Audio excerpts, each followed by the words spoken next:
Your source for all things Texas Tech. This is the Ask Level podcast from Double T 97.3.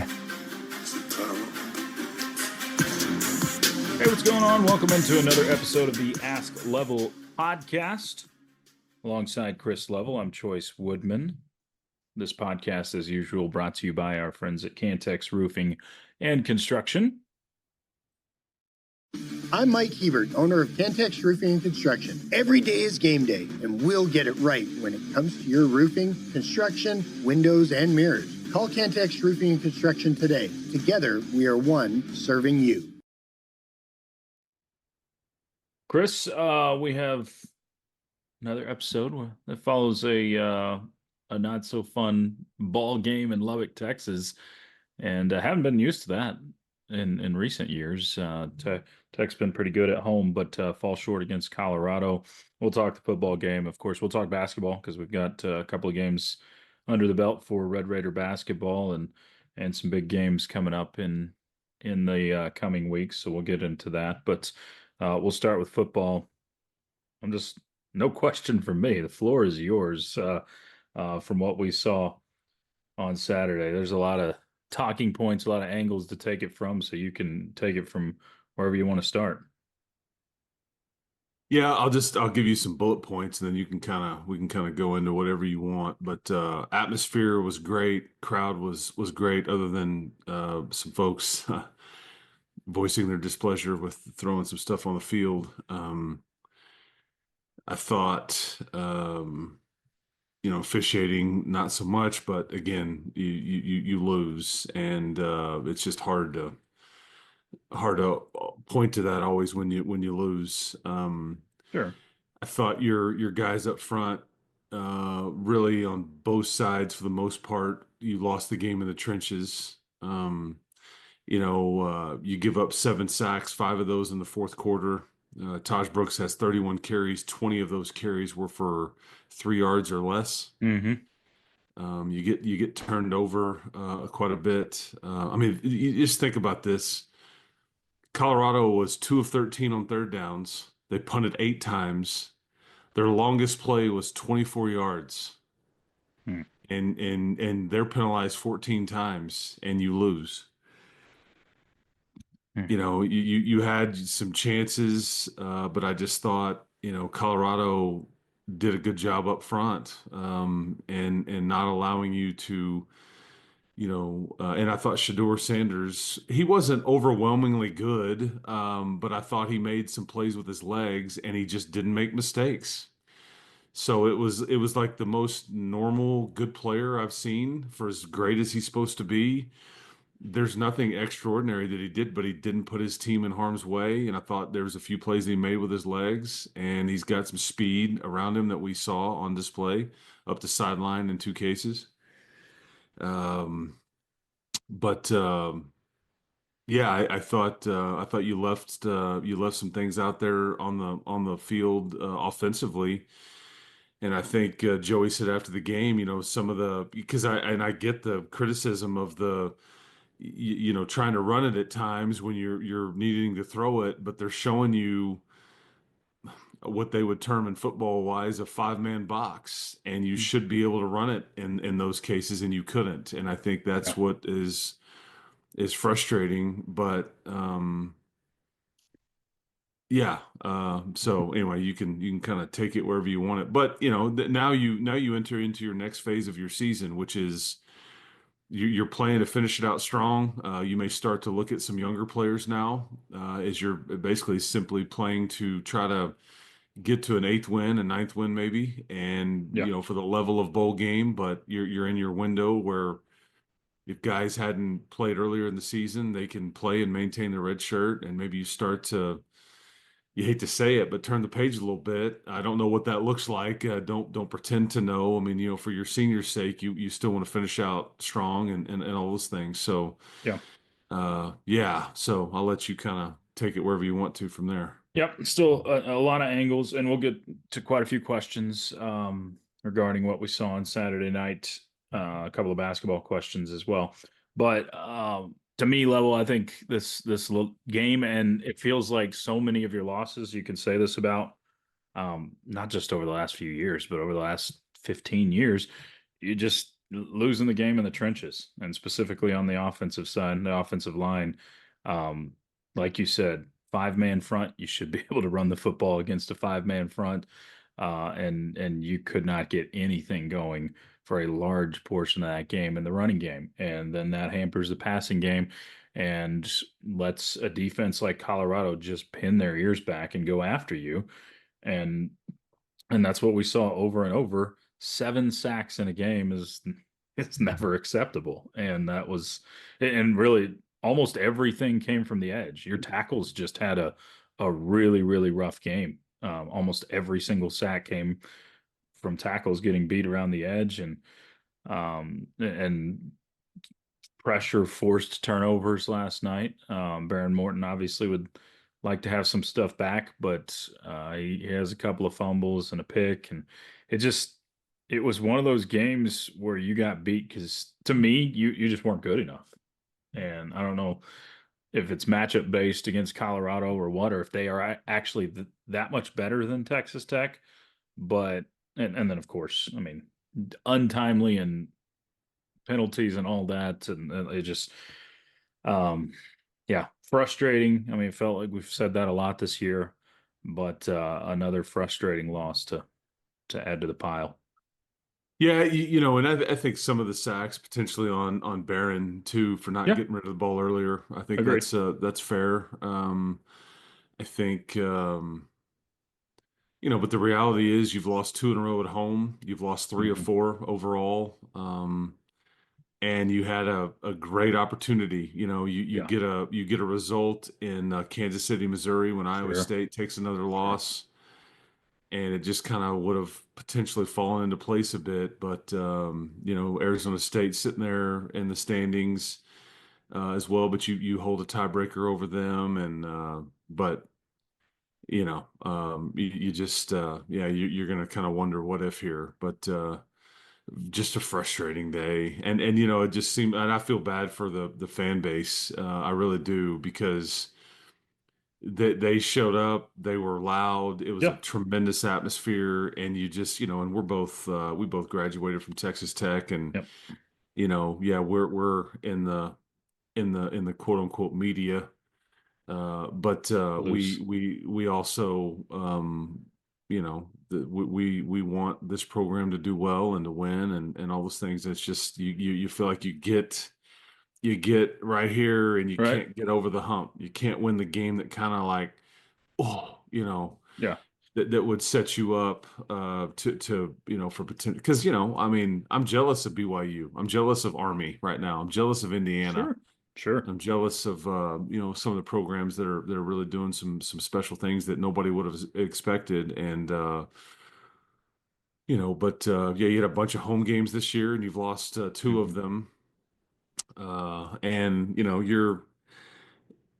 you're right there in the mix, and relevant from the standpoint of nobody's just worlds better than you, but there's just not much many margins for error, and you're when you can't impose your will, or when you can't make key plays, or when you can't, Yeah, I just, because I mean, if you're telling me that you could hold these guys at 2 of 13 and they're only going to run the ball for 60 yards and they're going to punt 8 times and their longest play is going to be for 24 yards, I got to tell you, I'm feeling pretty good about things. But but it I just, think you just put the hammer on the head right there. They made key plays. I mean, they yeah, made plays in moments in the game. They came up big in moments. Like, I mean, the strip sack in the end zone's a primary example of that. They come up with a big defensive play yeah, when you're trying to go down with a minute a left minute, to yeah, score. And will you score? Who knows? But they came up with plays. Travis Hunter's touchdown down the sideline late. All these things, they weren't perfect, but they come up with the big plays, and Tech didn't in that yeah. game. So, um, yeah. So I'm getting this question out of the way early because we're not going to spend the whole time on it. But it's about officiating. Someone says, "Will there be any repercussions for the officiating from the game? What happens when refs have such a bad game like that? Yeah, I can't. Well, I can't imagine their grade would be very. And there's a lot to say there. I think this wasn't the only incident in the Big 12 that called the officials into attention. Um, and it's becoming. There's a lot of stuff being thrown on the fields around the country now. I don't know what the sport will do about that, but Yeah, I don't know that which. that is not ideal. But I will say this: I thought that the officials at some point kind of lost control of the environment a bit. Yeah, I don't think I've seen Allowed, a more poorly managed game by the officials than what we saw. I mean, they just seemed lost so much when it came to communicating with the clock, when it came to the first down thing at the 1 yard line. I've never seen something botched that poorly, where the sticks are dropped. I don't know if people could see that on TV, but the sticks are dropped, so that initiates to or indicates to the coaches that, hey, we've got a first down there, and we go quick to try to go out, get a quick play off, and you would have taken time if you knew that's a third down play. So I mean, just the overall management of the game by that crew was yeah, and you botched. scored. You ended up scoring on that Sure. play, but I thought they allowed a lot of taunting. There was Yeah. some called toward the end, but I think by that time the place was just ready to kind of bust loose. And I don't. But this is what happens when you lose. You get Sure. frustrated about Sure. little things. I It's guess the most outrage. egregious was it was a fourth down play on Colorado's 2 or 3 yard line, and you run it for Taj Brooks for almost no gain, but he's a blatant face mask, and no call. I Otherwise, think you're there were set up first and goal. And that's five what missed Joey face said. masks. Yeah, that's what Joey said. I can't point to. I don't know which plays he's talking about. I think there was I know of there was a three myself. there was a longer Taj Brooks run Hmm. that 15, 18 yards, give or take, and they got the face mask. He comes up and kind of adjusts his helmet back and all that you could have tacked on more, but I'd have to go back and like look at individual one. As far as the answer to Yeah. the question, excuse me, you you turn those in, you turn the grade in, Hmm. and you voice your displeasure, and they say, yeah, we screwed these up, or yeah, this one is, we don't have an issue with this one. And you can, I guess, theoretically, if you weren't running up the flagpole enough, you can request not to have that crew anymore if you really wanted to go that route. But Colorado was penalized 14 times. Some of those were delay of game. Some of those, it's a bit bloated in that, Colorado took some penalties on their own a bit to move their take the delay of game and stuff like that. So it's not quite as lopsided with the but. Yeah, that's pretty much all, and Joey, I don't know, he was, not over the top outspoken after the game was over. He just felt like it needed to be better. I don't think he pointed to that was the reason that they lost. Just felt like, and he had maybe the biggest issue with the roughing the passer. They say he got hit below the knees. Joey kind of suggested it was in the hip. I'd probably meet in the middle and say what I saw was I thought, now I need to go back and look at it a bunch, but I thought he got hit in the thigh. It was Chapman Lewis, I think, that did it, but that changed the game and at the time, and you've got Yeah. to be good enough to overcome that. That's the Sure. problem is Sure you've you got to do. be good enough to overcome that, and you weren't, and that's why I say the margins are so thin, and you just simply have to keep pushing forward and getting better. Yeah. Credit to Taj Brooks after the game because he was asked about the face masks, and he was like, "Yeah, there was that," but he goes, "It's all about what's next." I mean, he's preaching what his coach's message has always been Right. about in the program. To his credit, he didn't point to that. Obviously, he breaks the record and all that, but it feels kind of hollow Sure it does. because you don't get the win, and otherwise we'd be probably celebrating it a lot more Big than time. we Yeah. are now. So Yep, no doubt. So that was our ref question. We move on. Yeah, I do think this will be. There is the one answer I can give the Texas. They do get knocked down on terms of like bowl level and that sort of thing. So their overall grades for the season and those sorts of things factor into how good of a bowl they get to officiate in. I know that. So, or if you're bad enough, you get left out of a bowl game.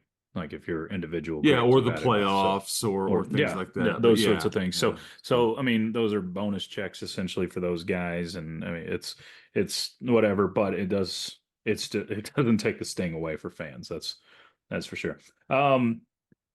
Okay, so lots of all sorts of questions. Some, frustrated, sarcastic, like, will Tech ever be good at football? If so, in what century? So those sorts. There's offensive coordinator questions. Here's one: how hot is Kitley's seat right now? Yeah, and I get that. I think that's after there's been some games where I haven't agreed with the criticism. I think it's very fair to criticize after Mhm. this one. Um, but I think that's probably a shared between your O-line, your quarterback, and then Zach. Mhm. Or, and I think Clay McGuire even told Joey after the game was over, I lost this game, coach. And I don't think Joey's gonna point to that, but I just think you got dominated up front. Yeah, But people may not like to hear this. I don't think his seat is hot in the slightest. I think that internally they know what their issues are. And I think, as Joey said after the game, I think the question was asked after like right at the end of the half, and you get the long kickoff return and you run it on the first play, but I think that what they see is a five-man box. You see a four-man defensive line and then one linebacker, and yeah. then they're playing coverage. And I think, Which they worked feel out like for you against Iowa State. Remember? yep, they feel like they should be Yeah. able to run it, for they thought 10 or 15 yards against that, but they didn't. And so you credit because that's maybe the big takeaway here for me from a Colorado standpoint. Yeah, Shador was good. He wasn't like, I don't know if he was as good as like Kyler Murray coming in here, or Mhm. Baker Mayfield, or some of the guys that we've seen come in here that were Heisman candidates. I thought Travis Hunter was a bit freakish, but he's very difficult to tackle, and his balance is just incredible. But I just thought that the Colorado's defensive front was what I was most impressed with, and maybe that has something to do with your offensive line. When we've talked about it all season, you're extremely average there. And I thought they played pretty good last week in Ames, but just not on this day. And obviously, Ty Buchanan was not in the starting lineup. Dalton Merriman played in his place, and that's just you kind of knew. We talked about that all offseason. That's the position group that just needs to get better, Have to. and it's not. It hasn't gotten better. It's probably the same as it was last year. It's just average. They can have some moments. I mean, by the end of the game, you were throwing in a true freshman left tackle. Jacob Ponton was playing in there because I don't know if it was injury related or you're just trying to get something better there, but it was, yeah, it's just the state of the position group at the moment. Yeah, yeah. All So right. Let's see. This one's from Tim Level says, how can fans or donors, now he's quote tweeting a tweet from like 2 weeks ago from Cody Campbell, but he says, how can fans and donors say that we are moving in the right direction when we are remaining consistently average? So Cody Campbell's tweet from October 27th is what he's showing. Says that he believes we're moving in the right direction. This program's heading in the right direction, and then a lot of other words. But well, you have to keep developing, acquiring, and then developing young talent. yeah, And you're going to be tasked with trying to replace the production from Taj Brooks and Josh Kelly in the offseason. But you've just got that's the only way you can to fix this is you've hmm got to continue to develop and acquire, talent, and then and see it through. And it's a painful, slow process at times, and everybody looks around, and myself included, looks around at other examples, and because some of the programs honestly that have turned it quickly have really gone heavy portal, yeah, which I think is a bit tricky. It's hard to sustain that, but like sure, you look at Indiana, you look at, BYU is actually to the contrary, and Army would be to the contrary. They have taken some lumps and then maintained what they've got culture wise, hmm and then there's a payoff there.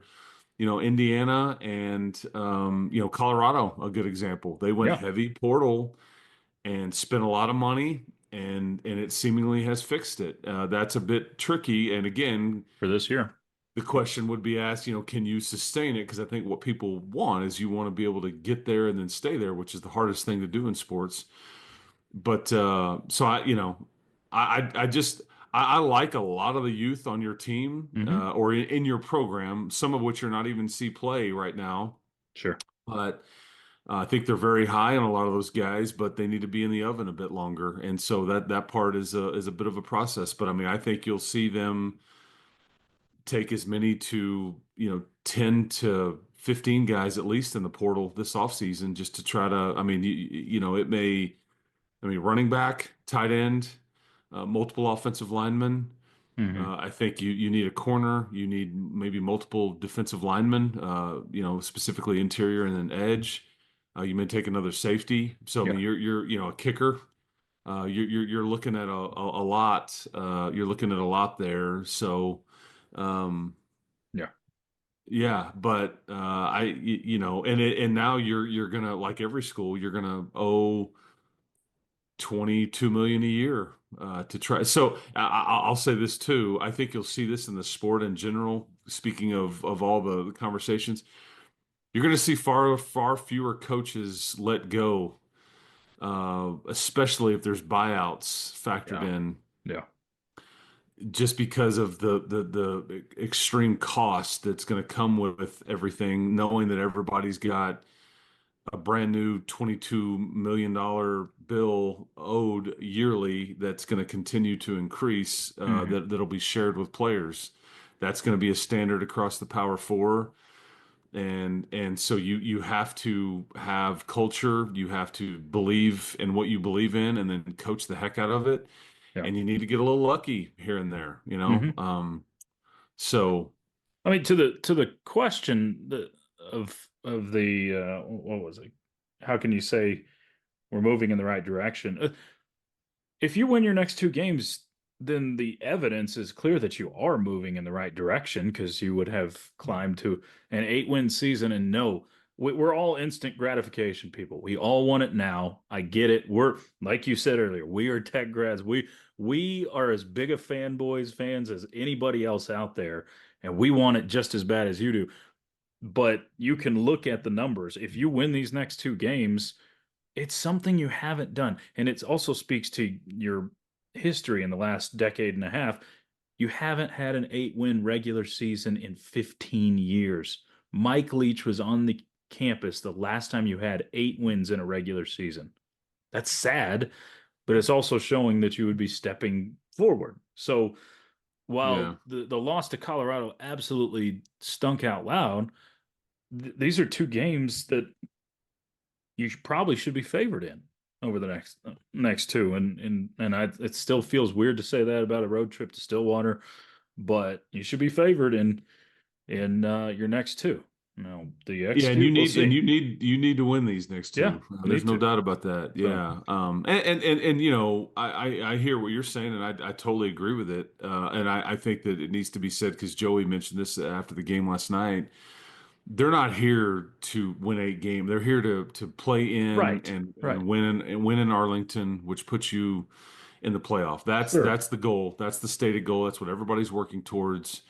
But I think he's still in the process of trying to push it forward and show progress and build and be a consistent winner. And they've still got some work to do to show that for this yep, season.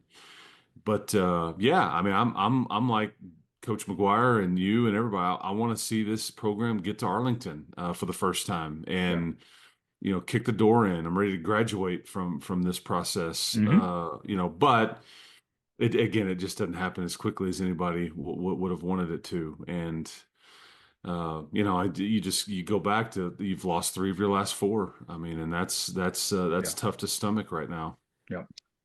Another one from David. Why is it that our offensive coordinator routinely has no idea how to call plays after the first 10 to 15 scripted plays? Also, why does he refuse to attack the middle of the field and mix in some deep throws? Do we lack speed at wide receiver, or is it O-line and quarterback related? Well, I think you did attack the middle of the field at times, Hmm. and it was successful at times. I think there's some tipped passes. I think you could argue that they were being too conservative with the run and maybe being baited into running the game. Hey, we're going to show you this, Sure, sure. and then not being able to execute that. I mean, and Zach understands the criticism when you only score 27 in a game. I certainly get that. I think it's become a habit to where you start off really well and then you can't quite sustain it, and then you kind of have this. Then you start getting it going in the second half. We've kind of seen this movie a bit before. It's like Baylor, TCU, Iowa State, and Colorado, largely a lot of the same in that sense, and teams adjust, and I just think it speaks to you're pretty good in spots, but you're just not in others, and I think that's when it shows up when you're not doing your part. But because there's a lot on this offense, and obviously the expectations are extremely high.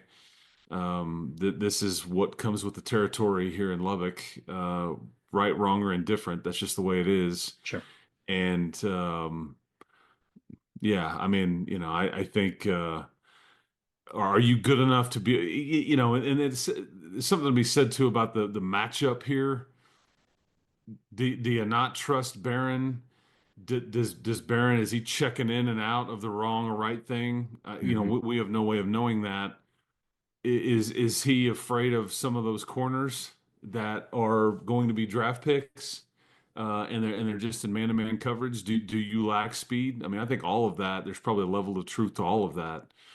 But yeah, I certainly, Yeah. again, as I said, I've not agreed with some of the criticism in some of the weeks, some of these games, but I don't have a problem with it in this one. But I think it's a shared responsibility. But ultimately, that falls on Zach and Joey and Clay McGuire and all those Hmm. things. You've got who you've got, and you need to figure it out. But I don't know if the defense just played like you didn't turn them Yeah. over and all that. Great, but I thought they played well enough for you to win. Yeah. So we've got a week to sit on this one level.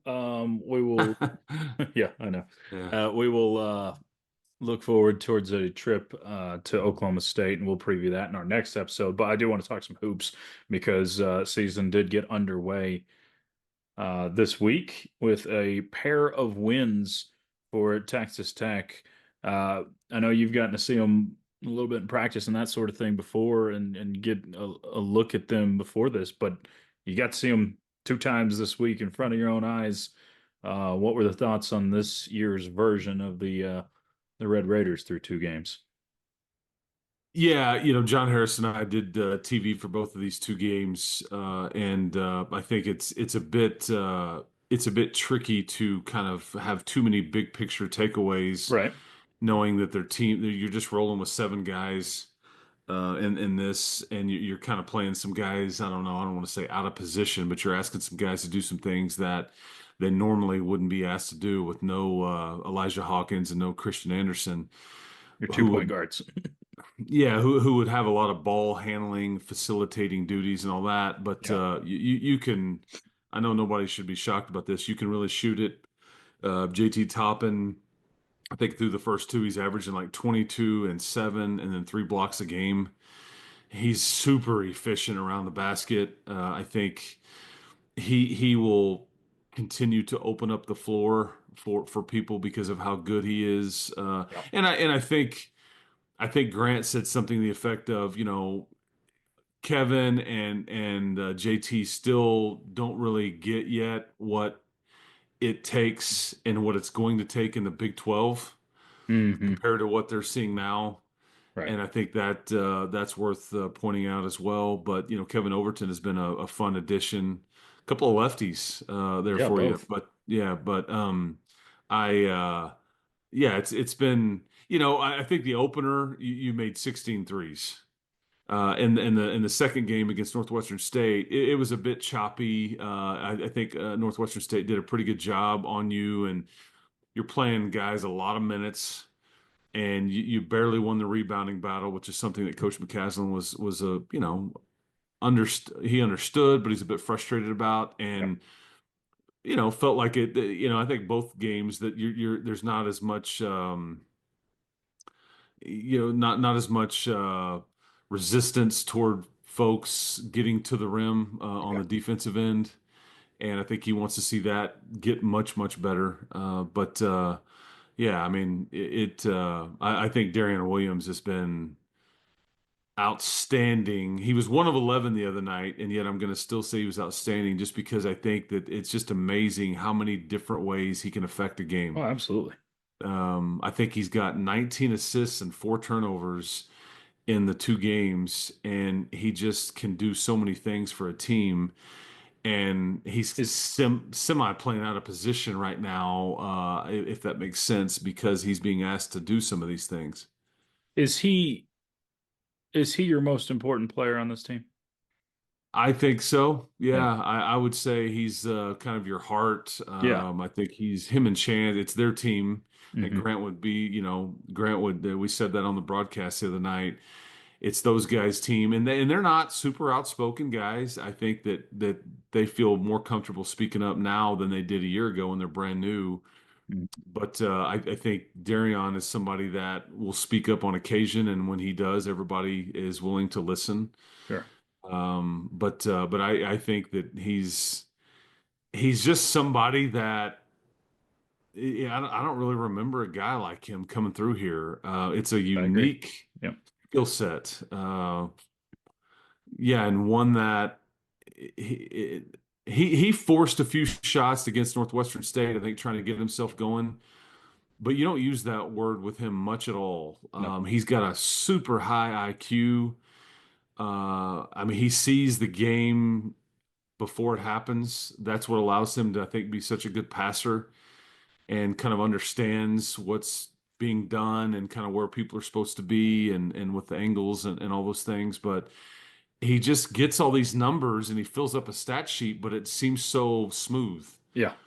And that's pretty fun to watch a guy like that it just kind of seems easy to him, and Hmm. it's not. Hmm. And the tests will get tougher. They've got Wyoming coming up this week, which is an interesting dynamic with Coach Linder being on your staff, who was the head coach there a year ago, Right. and Right. um, Wyoming will come in here with a guy named Sundance, with his first name as their head coach, and Sundance. some yeah, that's his first name. I think he's got a And kid named yeah, what was it? We were looking at the bio. I know. Yeah, I can't A remember. Skywalker. Yeah, there you go. Yeah. Yeah, and there's like a Doug Gottlieb link to this whole thing too, Yeah. Yeah. because you know what is it? Is it Sundance Gaines? Is that right? I think so. Yeah, Pretty that's sure. his. Yeah, that's Yeah. the head Yeah. coach. Yeah. He was an assistant for Coach Linder at Wyoming a couple of years ago, and then I think it was at University of Milwaukee, Wisconsin, or Green Bay. Excuse me, University of Wisconsin at Green Bay. Yeah. This past year, and so they asked him to come back, and then with that opening, Doug Gottlieb, the former Oklahoma State player and Sunday, analyst and TV guy, Sundance Wicks. Sundance Wicks. Sorry, That's his name. sorry, No, I you're don't know good. where I got Gaines. Okay. But Sounded right to me. yeah. So anyway, but that'll be a bit of a tougher test compared to what you've seen to this point. And I think, yeah, the weird thing is like Wyoming. It was part of like there was a contract buyout or whatever for Coach Linder to make this move to basically leave the head coaching spot and go be a lead assistant somewhere Yeah. else. And I think part of the buyout was that we want to be on your schedule for 3 games, I think it is. Right. And, And you're paying and them to come here, obviously. Yeah. yes, and that's kind of the way it got Yeah. facilitated. But Yeah. I think it's kind of a win-win for all involved. Sure. Sure. Coach Lind, well, maybe not for Wyoming, but Coach Linder gets what he wants. I think Yeah. Wyoming, and the crazy thing is, I think that all those games are in Lubbock. That's what else was. I I could have think so. seen, yeah, I I could have think you're seen where correct. you'd have said, "We want to be on our schedule. I want you to come here," and Yeah. you would have gone, "Yeah, we'll just pay the money." But Right. when it's home games and all that Right. stuff, so I think that's how you'll kind of pay off the buyout, if you will. So. Yep. Okay, a couple of quick questions level on basketball wise before we move on. Someone did ask, and you kind of alluded to this. Is defense a real concern for this team? The way Coach McCaslin was talking, it has me concerned. Yeah, I mean, I think it's just always going to be a concern with him. I just think he's that's who he is at his core, Yeah. and he wants his teams to play good defense. I think that he's got a collection right now of really skilled players, a lot of shooters. Mm-hmm. You don't have a lot of bulk. You're big, but you don't have and I mean like you're longer on the wing than you were, maybe a bit bigger at guard, Yeah, with a guy like Overton. Now Elijah Hawkins, he's pretty short. I mean, and I don't mean that to be negative, but I mean he's sure. not this isn't a 6'3" point guard. I mean, he's going to be 5'11", and obviously Coach McCaslin's had a lot of Tyler Perry was this way and was an unbelievable player for him at North Texas, and obviously the Yeah. the kid at Kansas State a couple of years ago, which is obviously where Tyler Perry ended up going too. Right, But right. you can, if you can play, you can play. But they'll lack some ability to patrol the paint. I think as the year goes along, that's a bit of a concern. But they'll it's a work in progress, and I think that he's got a bunch of coachable guys. And that's going to be something that he's probably going to talk about for the next 2 to 3 months. Yeah. I would say he's maybe as concerned, if not more concerned, because I think if you get better at this, it will help your defense tremendously. But I'm not so certain that he wouldn't say it's more important for us to be better on the glass, consistently, Yeah. than and I think when you get your point guards back, it allows some of your guys like a Darion Williams to focus more on that aspect of what they're good at. Whereas Yeah. right now he's maybe away from the rim and can't really get involved Sure. down low, because Darion is a very good rebounder. Yep. Kelly, we'll get to your question next time. We kind of ran out of time, but we'll have more basketball talk we'll get into next time. So Level kind of stinks. There was a lot of good from the weekend that gets overshadowed by the football loss, but had Hall of Fame, had some great people go into the Hall of Fame. Obviously, Danny Amendola, Wes Kitley. I mean, I'm so proud of him. Awesome to see him get to go into the Hall of Honor, and then Taj breaking the rushing record. All sorts of good from the weekend that gets overshadowed, but we know how that goes, and appreciate you as usual. We'll get to talk some more next week and talk some more hoops and preview Oklahoma State. Yeah, sounds good. I don't know how much time we have left here, but yeah, fun to see Danny and all those and Coach Kitley and everybody. So certainly appreciate those folks for what they've done for this program. But yeah, with that, we'll talk to everybody next time. Thank you to Cantex Roofing and Woodman. Appreciate you hosting this bad boy. Absolutely. That's Chris Level. I'm Chois Woodman. It's been the Ask Level podcast, brought to you by Double T 97.3. You've been listening to the Ask Level podcast, powered by Double T 97.3.